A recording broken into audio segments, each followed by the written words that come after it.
만져주시니 이전과 같지 않으리. 주 사랑해요. 영원히 찬양해 예수. 진영과 진정으로 경배드려. 주 사랑해요. 주 사랑해요. 영원히 찬양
내 삶을 비추네. 세상 모든 영광 드리리 주님께. 주님의 나라, 주님의 나라 곧 오리라. 내 모든 것들이 내 이 세상 그 무엇보다 오직 주, 지금 내 안에 계신 주, 주의 빛 세상 보도록 약한 내 모습 사라져. 주 하나님 결박을 끊으신 주, 빛대신 주의 모든 것 외치네. 오직 주.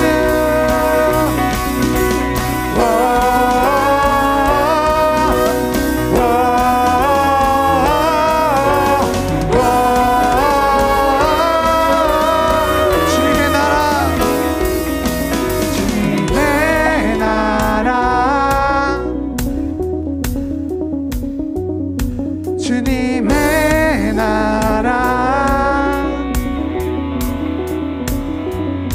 주님의 나라 곧 오리라.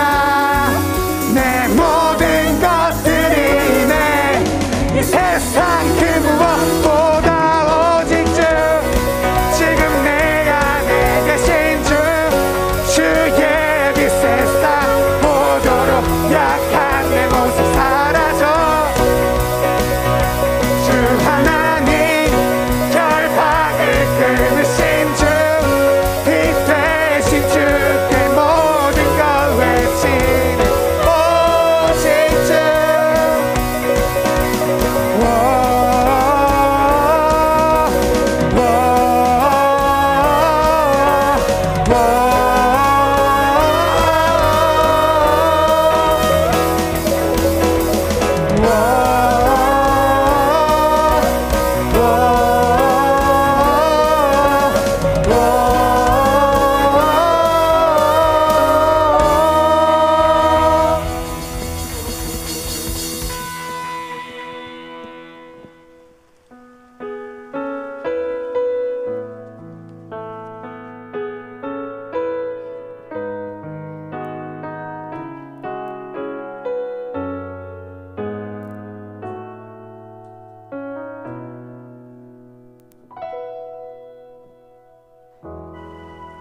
따스한 성령님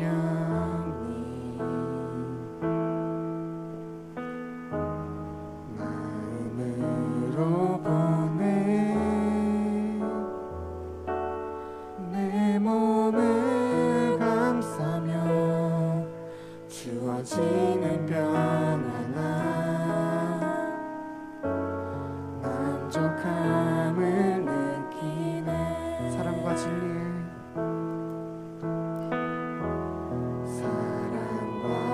진리에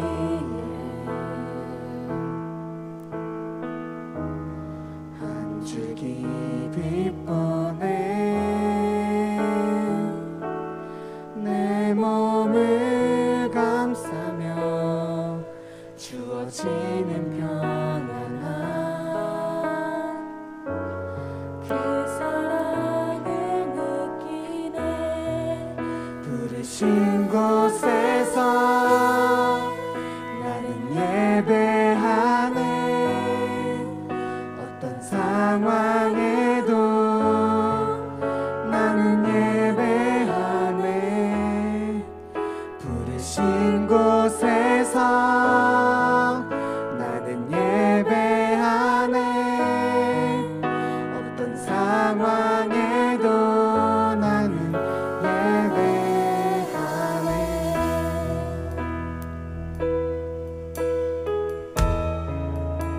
따스한 성령님, 따스한 성령님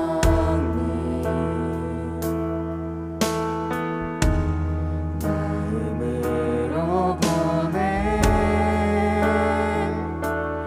내 몸을 감싸며 주어지는 평안함 만족함을 느끼네.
곳에서 나는 예배하네. 어떤 상황에도 나는 예배하네.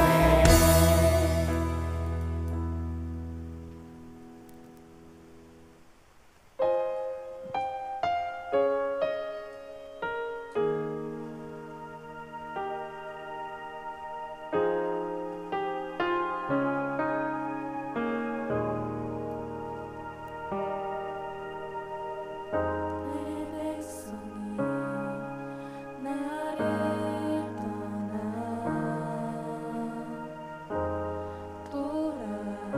돌아섰지만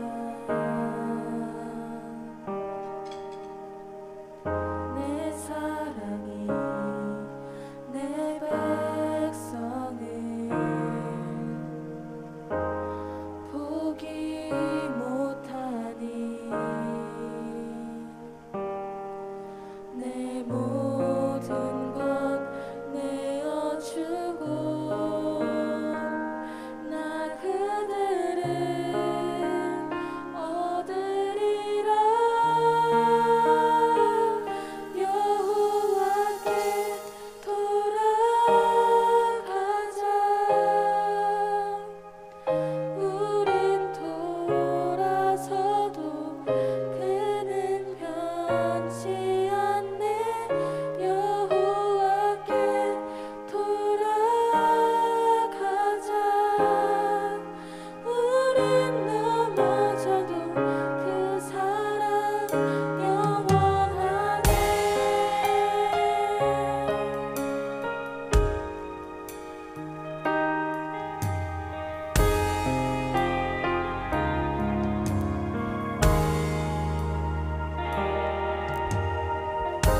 내 백성이 나를 떠나 돌아섰지만 내 사랑이 내 백성을 포기 못하니 내 모든 것 내어주고 나 그들을 얻으리라. 여호와께 돌아가자. 우린 돌아서도 그는 변치 않네. 여호와께 돌아가자. 우린 넘어져도 그 사랑 영원. 여호와께 돌아가자. 여호와께 돌아가자. 우린 돌아서도 그는 변치 않네. 여호와께 돌아가자. 우린 넘어져도 그 사랑 영원. 사랑은 오래 참고 사랑은 오래 참고 자신을 내어주네. 서로 사랑할 때 세상은 주보내. 사랑은 절대 지지 않네. 사랑은 오래 참고 사랑은 오래 참고 자신을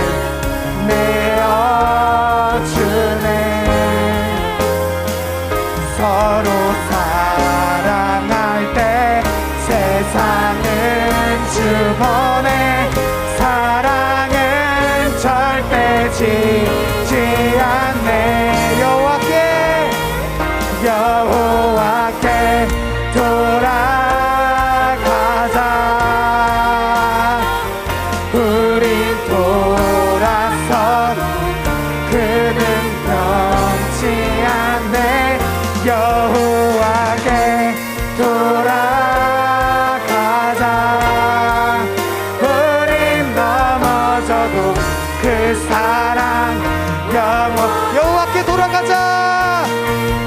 여호와께 돌아가자. 우린 돌아서도 그는 변치 않네. 여호와께 돌아가자. 우린 넘어져도 그 사랑 영원하네. 오늘 같이 좀 나눌 말씀 본문은요, 누가복음 14장 25절에서 35절 말씀입니다. 누가복음 14장 25절에서 35절입니다. 제가 한번 읽고요, 마지막 35절은 다 같이 읽도록 그렇게 하겠습니다. 수많은 무리가 함께 갈새 예수께서 돌이키사 이르시되 무릇 내게 오는 자가 자기 부모와 처자와 형제와 자매와 더욱이 자기 목숨까지 미워하지 아니하면 능히 내 제자가 되지 못하고 누구든지 자기 십자가를 지고 나를 따르지 않는 자도 능히 내 제자가 되지 못하리라. 너희 중에 누가 망대를 세우고자 할진대 자기의 가진 것이 준공하기까지에 족할는지 먼저 앉아 그 비용을 계산하지 아니하겠느냐. 그렇게 아니하여 그 기초만 쌓고 능히 이루지 못하면 보는 자가 다 비웃어 이르되 이 사람이 공사를 시작하고 능히 이루지 못하였다 하리라. 또 어떤 임금이 다른 임금과 싸우러 갈 때에 먼저 앉아 1만 명으로서 저 2만 명을 거느리고 오는 자를 대적할 수 있을까 헤아리지 아니하겠느냐. 만일 못할 터이면 그가 아직 멀리 있을 때에 사신을 보내어 화친을 청할지니라. 이와 같이 너희 중에 누구든지 자기의 모든 소유를 버리지 아니하면 능히 내 제자가 되지 못하리라. 소금이 좋은 것이나 소금도 만일 그 맛을 잃으면 무엇으로 짜게 하리요. 땅에도 거름에도 쓸데없어 내버리느니라. 들을 귀가 있는 자는 들을지어다 하시니라. 아멘. 네, 오늘 여러분과 나눌 말씀의 제목은 제자가 되라예요. 이제 3월이 되면 본격적인 이제 새학기가 시작이 되네요. 많은 학생들이 3월 2일에 좀 개학을 하는 것 같아요. 모두 새로운 계획과 또 마음을 가지고 있고, 신년에도 그랬지만 또 이제 막상 학교에 간다고 생각하니까 더 어떤 이런 계획과 새 마음들이 들 것 같습니다. 그리고 올 한 해 어떤 꿈과 목표도 다 가지고 있을 거예요. 새로운 시작, 이 시즌이 되면 누구나 변화하고자 하는 마음을 갖고 꿈과 목표도 같지만 그것을 근데 이루는 사람은 좀 소수예요. 그렇죠. 왜 그럴까? 그것은 거기에 들어가는 갑지불과 비용이 있는데 그것을 생각하고 있지 못하기 때문에 그렇습니다. 오늘 본문 말씀에 예수님이 바로 이런 변화와 갑지불에 대해서 말씀하고 있어요. 변화를 원하면 갑지불이 필요하다는 것을 예수님이 오늘 본문 말씀을 통해 우리 가운데 말씀해 주고 계십니다. 수많은 무리들이 예수님을 따르고 있는데 예수님이 그들을 향해서 뭐라 말씀하셨냐면, 제자가 되기 위해서는, 나의 진짜 제자가 되기 위해서는 어떻게 해야 되는지, 어떤 갑지불이 있는지를 구체적으로 설명하고 계시는 것이 오늘 본문 말씀이에요. 오늘 같이 읽은 본문은요, 개학 예배로 해서 2번에 걸쳐서 나누도록 하겠습니다. 그래서 오늘 말씀을 통해서 나의 1년을 한번 바라보시기 바라고, 또한 나의 삶을 한번 결단해 보시기를 바랍니다. 오늘은 25절에서 27절까지의 말씀을 중심으로 한번 보도록 할게요. 이번 주 말씀을 통해서 올 한 해는 계획한 것들이 계획에서 끝나지 않고 열매를 맺게 되기를 바랍니다.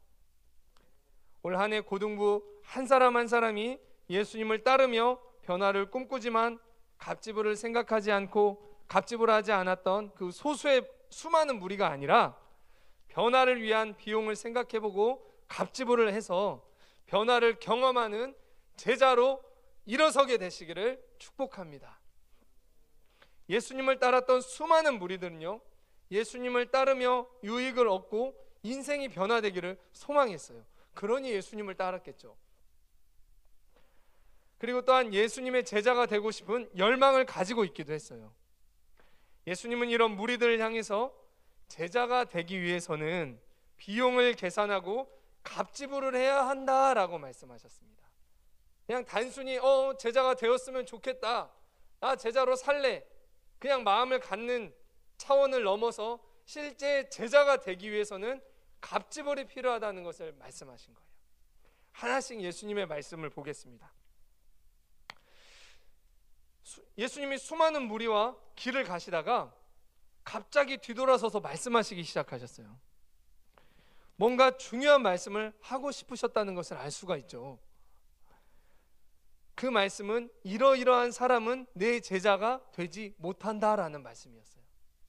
즉 제자의 길이 어떠한지를 말씀해 주고 계신 것입니다. 수많은 무리 중에서 제자를 구분하기 시작하셨어요. 수많은 무리가 예수님을 따랐다, 이러한 모습만 한번 본다면 예수님의 사역이 어떤 것 같아요? 예수님의 사역은 굉장히 성공적이었다고 할 수 있죠. 예를 들면 사역을 했는데 정말 큰 교회가 됐어. 그 모습을 보면 어때? 와, 저 교회 정말 좋은 교회다. 와, 저 목사님의 사역은 정말 성공했네. 이렇게 생각하겠죠. 예수님이 당시에 사람들이, 수많은 무리가 예수님을 좋아하며 예수님을 따랐어요. 예수님의 말씀을 듣고자 했고요, 예수님으로부터 병이 낫기도 하고 귀신이 떠나가기도 하면서 새 인생을 살게 되는 그러한 사람들이 많아졌습니다. 점점. 그러면 기분이 어떨까요? 이제 뭔가 좀 됐다, 그래도 좀 만족스럽다, 하나님의 일을 그래도 내가 잘하고 있나 보다, 이런 등등의 생각들이 들겠죠. 그런데 예수님은 수많은 무리가 예수님을 따르는 그것으로 만족이 되지 않으셨어요. 오히려 예수님 안에는 지금 하나의 걱정이 있으셨습니다. 많은 무리가 예수님을 좋아하며 따르고 있지만 우리 같으면 이걸 좋아할 것 같은데 예수님은 오히려 마음이 편하지 않으셨어요. 왜였을까요? 과연 이 많은 사람 중에, 나를 좋다고 하면서 따르는 이 많은 사람들 중에, 또한 나의 제자가 되고자 한다고 또한 고백하고 하는 또한 이런 많은 사람들 중에 과연 나를 끝까지 따르고 나를 배워서 나를 나타내게 될 제자가 과연 몇 명이나 있을까 고민이 되셨기 때문이에요. 지금은 이 사람들이 자신들에게 유익이 되기 때문에 저마다의 기대를 가지고 예수님을 따르지만, 예수님을 따를 때 고난이 있고 자기에게 유익이 되지 않는다면, 내가 목표한 게 있고 변화를 꿈꾸지만 그것을 할 때의 어떤 고난이 있고 어려움이 있다면 당장이라도 자기 옛삶으로 돌아갈 것을 예수님은 알고 계셨어요. 예수님을 좋아하며 예수님을 따르지만 예수님은 뭘 보고 계셨냐? 그 사람들의 마음의 깊은 중심을 보고 계셨습니다. 예수님은 수많은 무리를 치유하시며 구원하셨지만 예수님이 더 많은 시간을 드리고 원하셨던 그것이 무엇이었느냐? 그것은 제자를 세우는 것이었다는 것을 알 수 있어요. 왜 그러셨을까? 제자가 어떤 사람일까요? 제자라는 말에는 배우는 학생이라는 그런 의미가 담겨 있습니다. 즉 예수님께 배워서 예수님이 계시지 않아도 예수님처럼 하나님의 말씀을 있는 그대로 전하고 지키며 예수님이 하셨던 사역을 그대로 할 수 있는, 감당하는 자가 바로 제자예요. 자, 다시 한번 말씀드립니다. 예수님께 배워서 예수님이 계시지 않아도 예수님처럼 하나님의 말씀을 있는 그대로 전하고 지키며 예수님이 하셨던 사역을 그대로 감당할 자가 바로 제자예요. 그렇기 때문에 제자는 누구를 말하느냐? 제자는 그 시대를 바르게 섬기며 이끌 리더인 것이에요.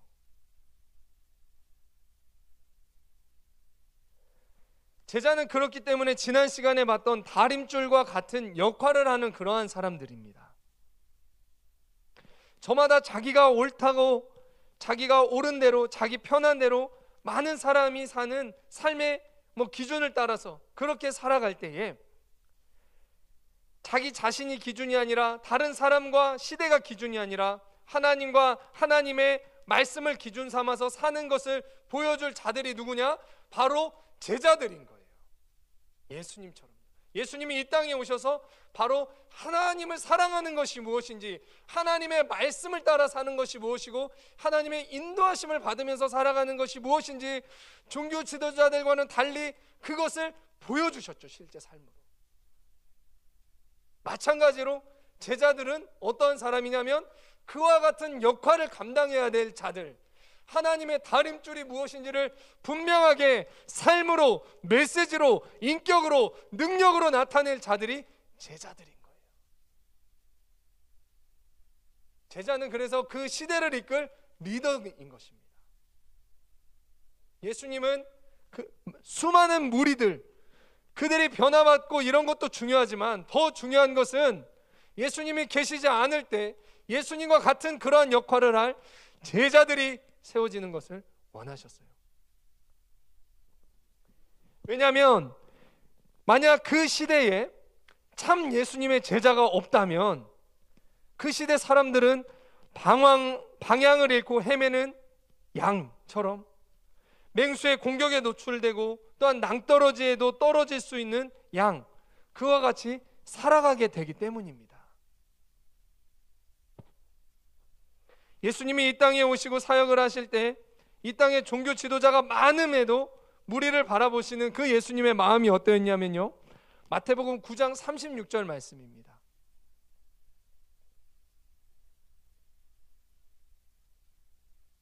네, 마태복음 9장 36절이 제가 읽어드리겠습니다. 무리를 보시고 불쌍히 여기시니 이는 그들이 목자 없는 양과 같이 고생하며 기진함이라. 이렇게 말씀하셨어요. 당시에 종교 지도자들이 있었어요. 말씀을 가르쳐주는 사람이 있었습니다. 어떤 리더라고 하는 사람들은 있었어요. 근데 예수님이 이 수많은 무리를 보시니까 마음이 어때요? 그들을 불쌍히 여기셨대요. 그들을 바라본 소감이래요.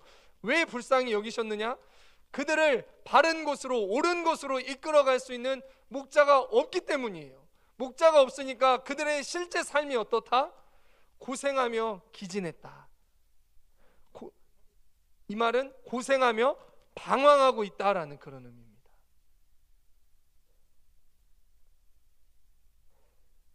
진짜 말씀대로 사는 것이 무엇인지, 하나님을 사랑하는 것이 무엇인지, 하나님의 뜻대로 사는 것이 무엇인지, 그거를 바르게 보여줄 수 있는 제자가 없다라고 한다면요, 이것이 옳은지 저것이 옳은지 모르면서 많은 사람이 그냥 가는 길로, 다 죄악의 길로, 그렇게 육신이 편한 대로 그렇게 살아버리는 그런 시대가 됩니다.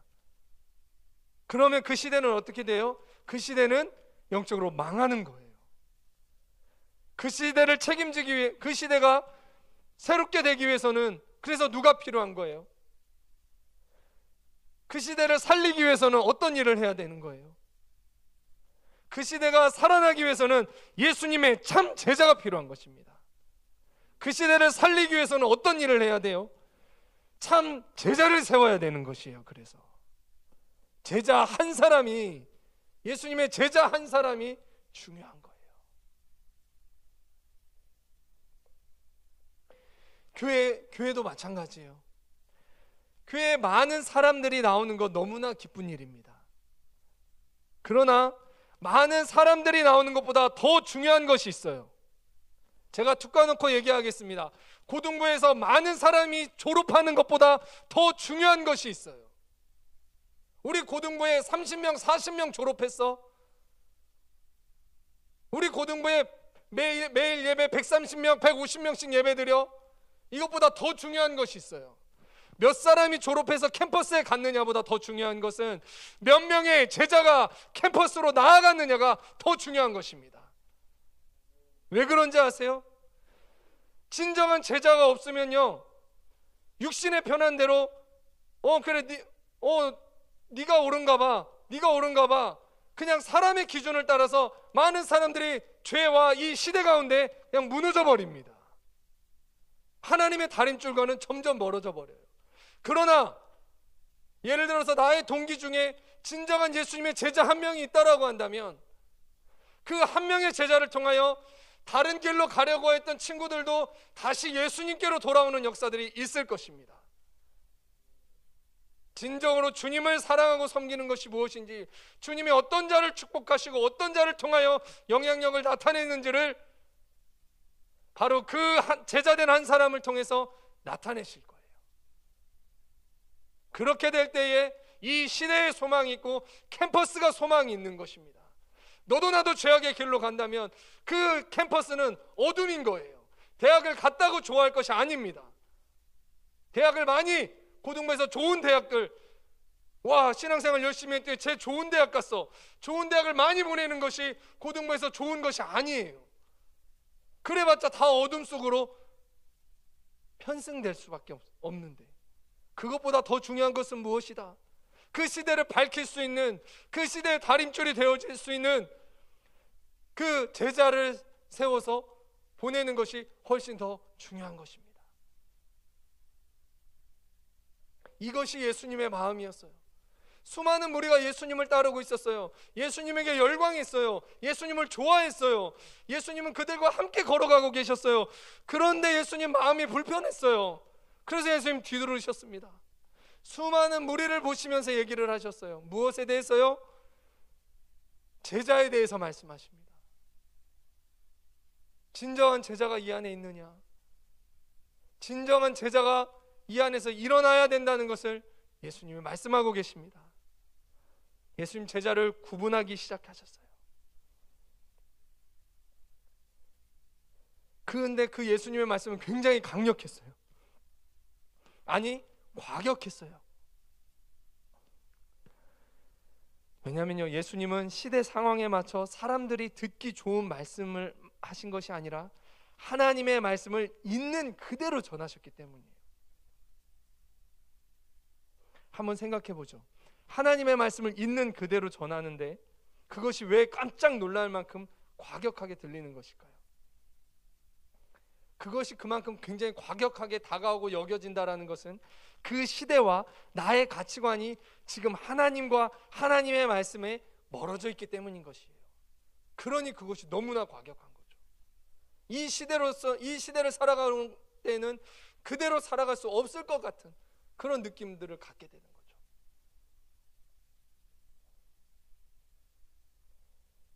예수님이 그럼 이렇게 말씀하셨던 그 갑지불이 무엇이냐?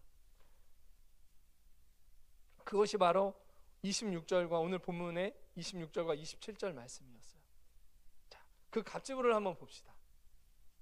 여러분은 이 예수님의 갑지불이 어떻게 들리시는지 한번 같이 보도록 하죠. 같이 한번 읽어보겠습니다. 이제 큰 소리로 한번 읽어주세요. 시작.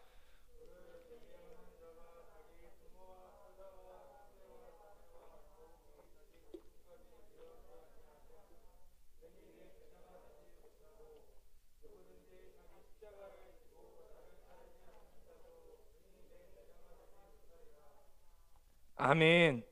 자, 예수님의 제자의 갑지불에 대해서 한번 보죠. 예수님을 좋아해서 따르던 무리들이 갑자기 예수님의 이 말을 들었을 때 굉장히 당황했을 거예요. 뭐지? 예수님의 이 갑자기 진지함은 뭘까? 그럼에도 예수님은 대중의 인기나 보이는 화려함을 쫓지 않고요, 제자들을 세우기 위해서 약간은 찬물을 그들에게 확 끼얹으시면서 정신이 번쩍 나게 하듯 제자의 갑지불에 대해서 분명하게 말씀하십니다. 그것은 어떻게 보면 크게 보면 두 가지였어요. 한 가지는 26절 27절에 보면 미워하라는 거고, 또 한 가지는 자기 십자가를 지라는 거예요. 자, 한 가지씩 한번 볼게요. 미워하다라는 말은요, 그 안에 실제 뭐 미워하다, 싫어하다, 거절하 뭐 이런 말도 있지만 그 안에 덜 사랑하다라는 그런 의미가 있습니다. 즉 그것을 미워하라는 말은 뭐예요? 그것보다 하나님을 더 사랑하라는 말씀입니다. 자, 첫 번째 미워하라고 했는데, 왜 제자가 되기 위해서는 자기 부모와 처자와 형제와 자매를 미워하는 갑질을 하라고 하셨을까? 예수님이 이렇게까지 얘기하신 것은요, 하나님으로부터 인간이 너무 멀리 떨어져서 그렇게 말씀하신 거예요. 아담의 범죄 이후에 사람들은 점점 하나님을 모르고 하나님의 부흥의 때가 있기는 했었지만 하나님 중심적이지 않고 사람 중심이 되어버렸습니다. 하나님은 사람을 하나님과 관계 안에 이 땅을 다스리며 하나님을 찬양하는 그러한 존재로 지으셨지만 사람들은 점점 하나님으로부터 멀어져서 하나님 중심이 아니라 사람 중심의 삶을 살아가게 됐어요. 그랬던 대표적인 사건이 또한 바벨탑이에요. 하나님 무시하고 우리 마음대로 살아가자, 우리의 힘으로 하늘에 오르자, 사람들이 이렇게 살아가 버린 이런 시대가 됐어요. 그것이 엄청난 많은 시간이 지금 흘러왔는데, 그렇다고 한다면 우리는 얼마나 하나님으로부터 더 멀어져서 사람 중심의 삶을 살고 있게 된 걸까요? 그런 생각도 한번 해볼 수 있겠죠.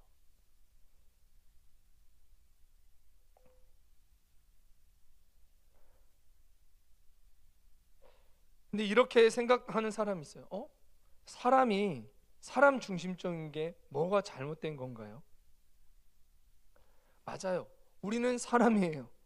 그러니까 우리는 사람 중심적이 될 수밖에 없어요. 자, 근데 더 중요한 것은요, 우리를 창조하신, 사람을 창조하신 하나님이 뭐라 말씀하셨는지 그것을 한번 볼게요. 하나님 우리 가운데 뭐라 말씀하셨냐면, 주 너의 하나님을 가장 사랑하라고 말씀하셨습니다. 이것이 다림줄입니다. 이것이 본질이에요. 우리가 돌아가야 돼요. 신명기 6장 5절에서 9절 말씀입니다. 너는 마음을 다하고 뜻을 다하고 힘을 다하여 내 하나님 여호와를 사랑하라. 오늘 내가 내게 명하는 이 말씀을 너는 마음에 새기고 내 자녀에게 부지런히 가르치며 집에 앉아 있을 때에든지 길을 갈 때에든지 누워 있을 때에든지 일어날 때에든지 이 말씀을 강론할 것이며, 너는 또 그것을 내 손목에 매어 기호로 삼으며 내 미간에 붙여 표로 삼고 또 내 집 문설주와 바깥문에 기록할지니라. 이렇게 말씀하셨습니다. 하나님을 가장 사랑하는 것을 어떻게 해라? 하나님을 무엇보다도 사랑하는 것을 너의 마음에 새기고요, 너의 마음에 새길 뿐만 아니라 너의 자녀들에게도 가르치라는 거예요. 가족을 사랑해라, 가족을 우선시해라를 가르치라는 것이 아니라 하나님을 가장 사랑하는 것을 너의 마음에 새길 뿐 아니라 너의 자녀들에게도 그걸 가르치라는 거예요. 아빠 엄마 더 사랑하는 것보다 하나님 더 사랑하는 게 중요하다는 것을 자녀들에게도 가르치라는 거예요. 이게 하나님의 뜻이었습니다. 하나님의 그토록 갈망은 뭐예요? 나와의 하나님과의 온전한 로맨스, 그 아가페의 사랑이 이루어지는 것이에요. 이것이 얼마나 중요한지, 이것을 잃지 말아야 하는지 그것을 하나님이 계속해서 말씀해 주시죠. 자, 길을 갈 때든지 집에 있을 때든지 누워 있을 때든지 이 말씀을 강론하라는 거예요. 부모님이 예를 들면 여러분을 깨우면서, 자, 지민아 일어나라, 하나님 사랑해라, 밥 먹는데 하나님 사랑해라, 공부하는데 하나님 사랑해라, 하나님 사랑하는 게 제일이야, 하나님이 우선이야, 하나님이 우선이야, 너 뭔 짓 하고 있는 거야, 하나님이 우선이야 가르치라는 거예요. 그리고 어떻게 해라? 또 손목에도 해서 잊어버리지 말래요. 하나님이 우선이었지, 내 인생에 나의 창조주 하나님이 우선이었지. 여기에 또 붙이고 다니래요. 여기에 붙이는, 미간에 붙이래요. 그래서 이스라엘 사람들은 여기 지금 뭐 붙이고 다녀요. 여기다 말씀 넣고 다녀. 여기에 왜 붙여요? 일단 여기에 뭐 붙이고 있으니까 하나님 사랑하라는 말씀이 여기 있지, 내가 생각할 수도 있고요. 미간은 어때요? 제일 잘 보이는 곳이에요. 제가 형민이를 딱 보면은 제일 잘 보이는 곳이, 얘 예를 들면 여기겠죠. 근데 뭐가 있어요? 하나님을 사랑하라, 이게 있는 거예요. 내가 그거를 인식하고 또 계속해서 다른 사람한테 가르치라는 거예요. 그리고 집 나갈 때도 보고 들어올 때도 보고 이 말씀을 기록하는 거예요.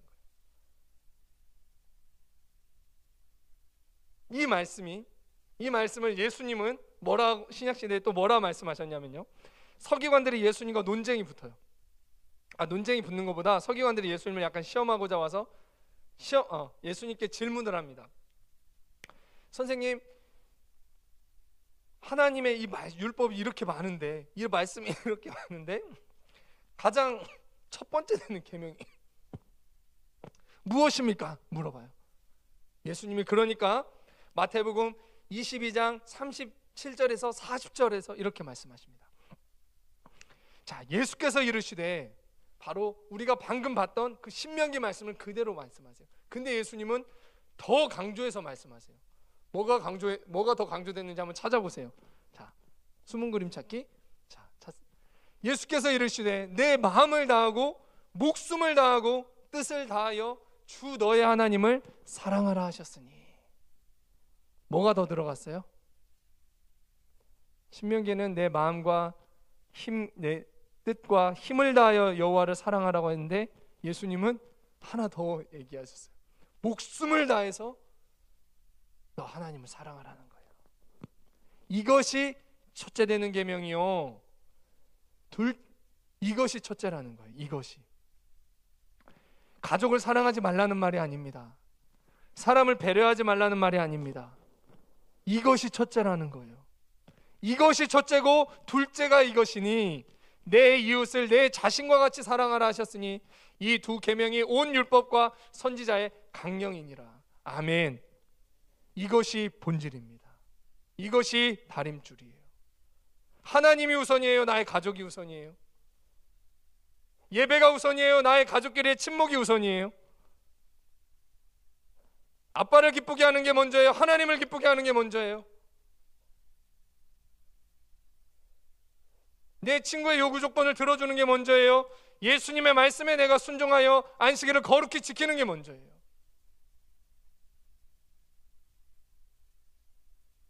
그러나 우리 마음 가운데 이러한 문제에 부딪히면 갈등이 일어납니다. 그래도 사람 기쁘게 해야지, 사람 중심적인 선택을 하고 있는 경우들이 있지는 않으신가요?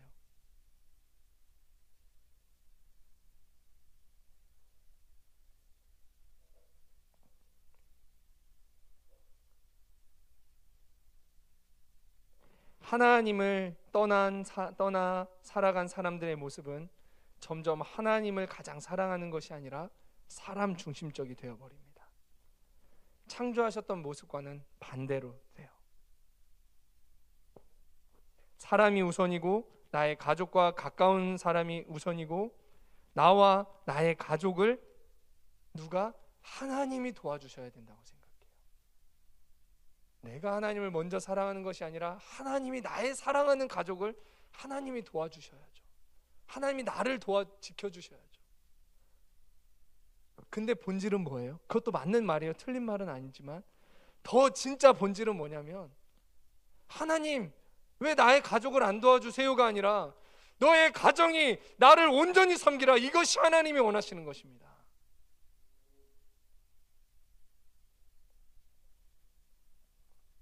본문의 예수님의 말씀은 인본주의가 강해져 버린 이 시대를 살아가는 우리에게는 시대의 기준에서 보면 반윤리적인 것 같고 너무나도 과격해요.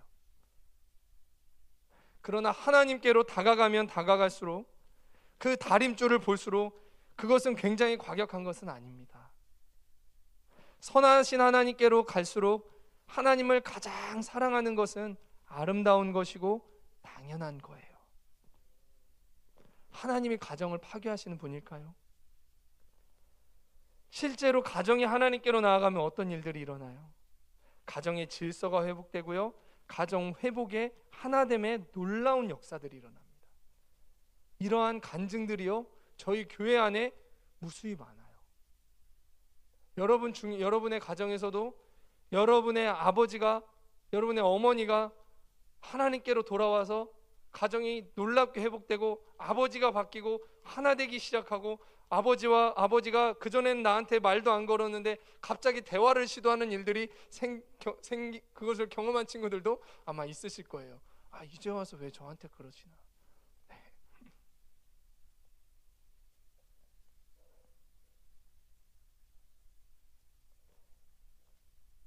제가 아는 분 중에도요, 정말 이러한 놀라운 간증이 있는 분이 있어요. 아버지가 술만 먹으면 자녀를 때려요. 술만 먹으면 어머니를 때려요. 집에 돈은 잘 안 갖다 주세요. 너무나 가정이 가난했어요. 참다 나중에는 아버지와 싸웠어요. 아버지를 때렸어요.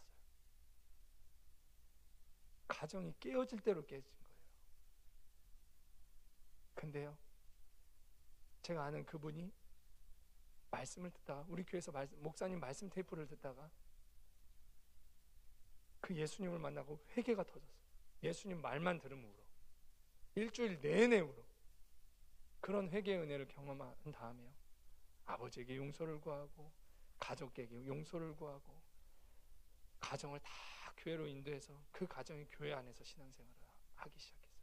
가정이 하나 되고요, 회복되어지는 놀라운 은혜들이 있었어요. 제 가까운 사람의 그냥 그런 간증이에요.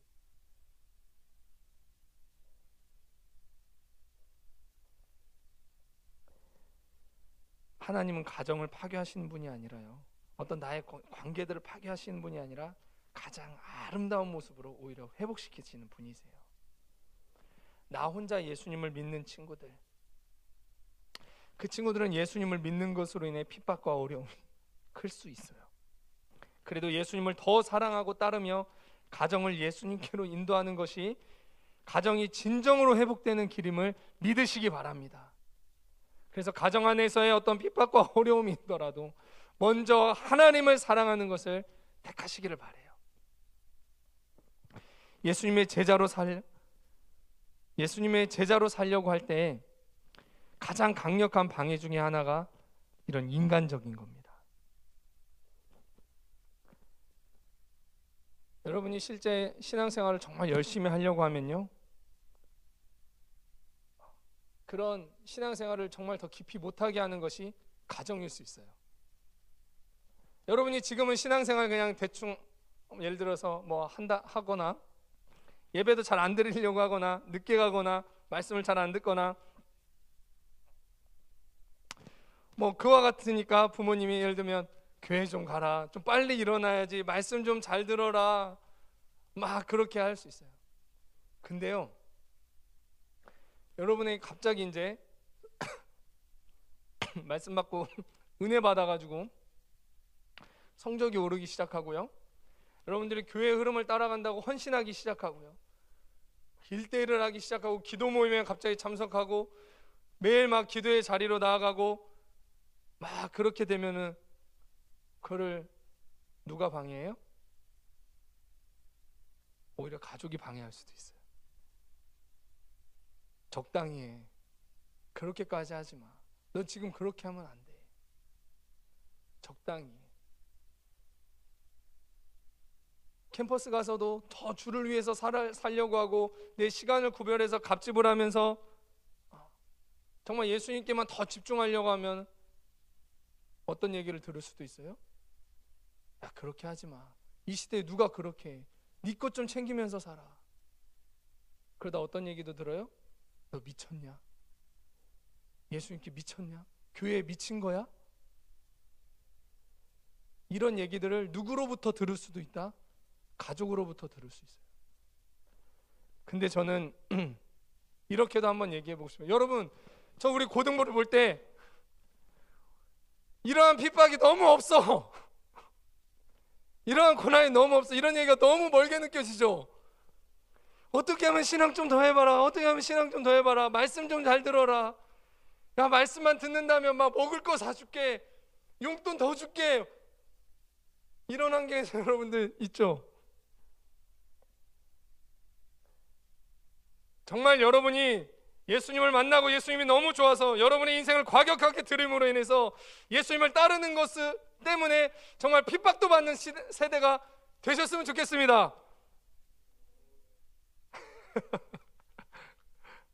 여러분, 이런 핍박이 있는데 예수님 더 따르실 수 있겠어요? 지민아, 너 교회 좀 그만 가. 지민아, 너 기도 좀 그만해. 지민아, 너 지금 무슨 후배랑 1대1을 한다고 그래. 너 발성 연습하고 연기 연습하고 공부 좀 더 해야지. 그런 핍박을 경험해 보시기를 바랍니다.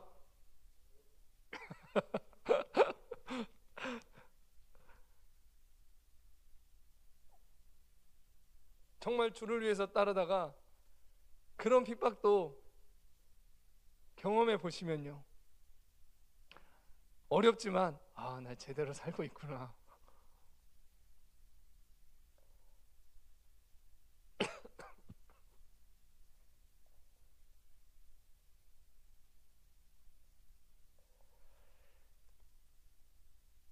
그래도 이 얘기는 해야 될 것 같아요. 시간이 많이 됐지만 청년들 중에도요, 결혼 전까지는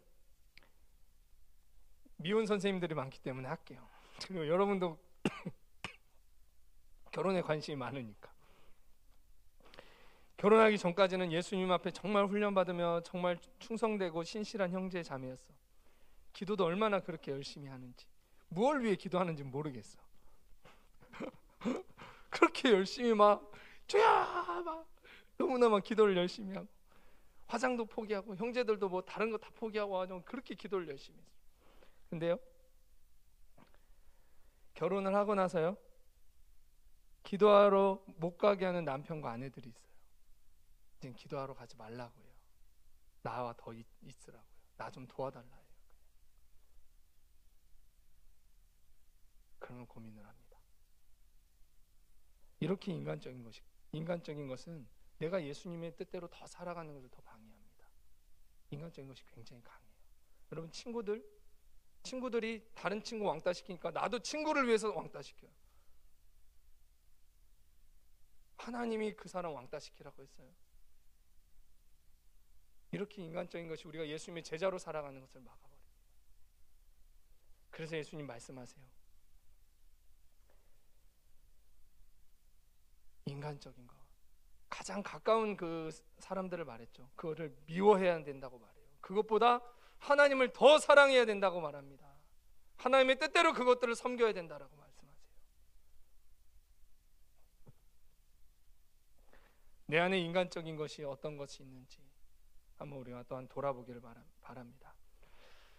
그리고 예수님이 말씀하실 때 너의 또한 그 인간적인 것, 그런 것들을 미워하라라고 말씀하시고, 또 미워하라고 뭘 말씀하셨냐면 자기 목숨을 미워하라고 말씀하셨어요. 이것도 마찬가지입니다. 이 시대가 자기를 너무나 사랑하고 자기중심적으로 되어 있고 개인주의와 이기주의에 빠져 있어서 그것을 넘어서 자기 우상화에 빠져 있으니까 그것을 미워하라고 말씀하세요. 그걸 미워하라는 건 뭐예요? 그것보다 하나님을 더 사랑하라는 것을 말씀합니다. 자기를, 하나님이 창조하신 나를 소중하게 여기는 건 굉장히 중요하고 좋은 모습입니다. 그런데 이 시대는 어떻게 되고 있어요? 하나님 창조하신 나를 소중히 여기는 차원을 넘어서 자기중심적이 돼요. 자기 우상화 시대가 되어 있어요.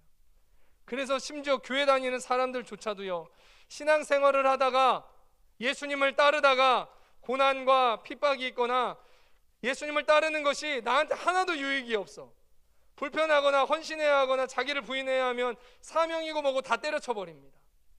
예수님을 좋다고 수많은 무리들처럼 따르다가 나한테 좀만 불편함이 있으면, 어려움이 있으면 그냥 포기해 버립니다. 그건 누굴 위해서 예수님을 따른 거예요? 나의 유익을 위해서 예수님을 따르는 겁니다. 나의 유익이 없으면 예수님을 버리는 거예요. 그것이 무슨 모습이에요? 자기 사랑의 모습입니다. 예수님의 눈에는 그것이 보였어요. 예수님은 그걸 깨뜨리셨습니다.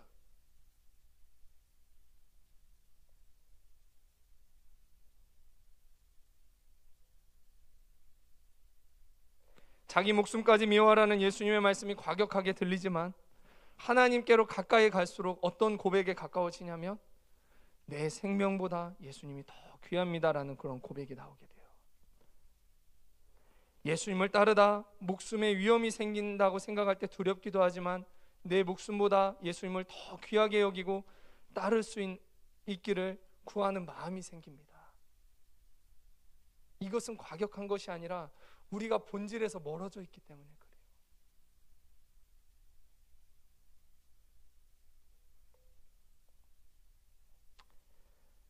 예수님의 말씀을 통해서 하나님을 마음 다하고 목숨 다하고 뜻을 다해 사랑하시고 예수님을 끝까지 따르는 제자로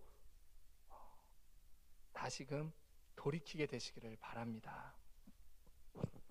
자, 다음으로는요, 마지막으로 십자가를 지라고 얘기하셨어요. 그 값집을 자기 십자가를 지라. 예수님은 우리를 구원하기 위해서 십자가를 지셨어요. 고난 당하셨고 사명 감당하셨습니다. 예수님이 십자가 지지 않으셨다면요, 우리는 지금도 짐승 잡고 있고요, 하나님을 아버지라 부르며 하나님께 더 가까이 나아가 기도하지 그럼 못했습니다. 우리가 구원을 얻지 못할 수도 있어요. 예수님이 십자가를 지심으로 인해서 우리는 구원을 받게 됐어요. 죄사함의 은혜를 받게 된 거예요. 우리도 각자 져야 할 그 십자가가 있습니다. 하나님은 그 십자가를 통해 내 영혼을 보호하실 뿐 아니라 구원의 역사를 완성하세요. 그런데 사람들은 어때요? 자기 십자가를 지려고 하지 않아요. 값집을 하려 하지 않습니다. 나에게 붙여주신 다른 영혼을 위해서 기도하려 하지 않아요. 내 시간, 물질 드리려 하지 않아요. 또한 학업, 하나님의 놀라운 구원의 역사를 위해 지금 내게 허락하신 학업을 감당하려 하지 않아요. 공부라는 십자가를 버립니다.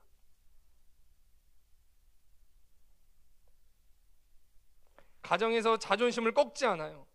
아빠 엄마는 나를 몰라, 내 주장 내 생각 꺾지 않아요. 자기 감정, 육신 하나 말씀에 순종해서 부인하려 하지 않아요. 육신대로 감정대로.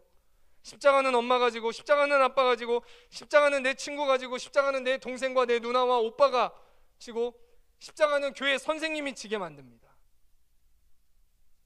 그럼 예수님이 우리 가운데 물어보실 수 있어요. 교회 나오고 있는 너, 예수님이 좋다고 예수님의 제자가 되고 싶다고 하는 너, 근데 너는 언제 십자가 질 건데? 너는 언제 십자가 질 건데? 내가 너에게 줬던 그 십자가 너는 언제 질 건데? 너를 통해서 놀라운 구원의 역사를 이루기 위하여 너에게 지게 했던 그 십자가 너는 언제 질 건데? 예수님이 우리 가운데 이렇게 물어보실 수 있습니다.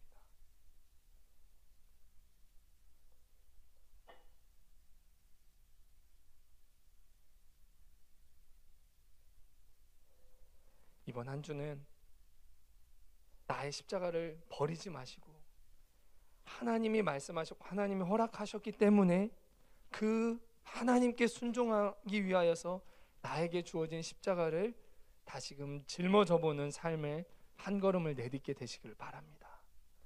그 십자가를 지길 때 어렵고 실패하더라도 다시 한번 주 앞에 나아가 어렵고 실패할 수밖에 없는 내 모습을 회개하며 주의 은혜를 구하며 그 십자가를 저버릴 것이 아니라 십자가를 더 지는 방향으로 나아가게 되시는 저와 여러분이 되기를 축복합니다.